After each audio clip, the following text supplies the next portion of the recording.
da je strupena, da ima metilni alkohol, metanol, da povzroča odmiranje možganov, slepoto. Vse to seveda ni res. Teran ima znanstveno dokazano več metilnega alkohola kot šmarnica, pa ni še nikoli nič rekel, da je strupen. Res pa je, da je bilo včasih veliko slabega kletarjenja, pa pomanjkanje higiene. Pa še nekaj, šmarnica se je včasih zmlela skupaj s pecli. Zdaj to seveda mi odstranimo, pecle stran takoj, ne.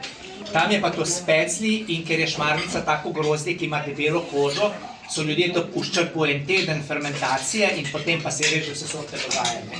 Zdaj moderna šmarnica pridelujemo tako kot vse ostala bela vina in to je zelo aromatično, tako sveže, nizki alkoholi so. Tu je fama, da ima visoke alkohole, več kot 12 ponovadi je nima. Žlahtna šmarnica, ja. Glejte, takole je, zaenkrat je dovoljena v Avstriji, recimo naši sosedi, tam je v Hudler in je uradno dovoljen. Pri nas je pa to, kako je že, fermentirana alkoholna pijača. Ne smemo jo prodajati kot vino, uradno. To verjetno zaradi farmacevtskih lobijev, po moje, ne.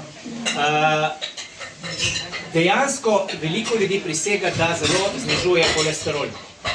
Drugače pa izkušnja naša, tujci jo obožujejo.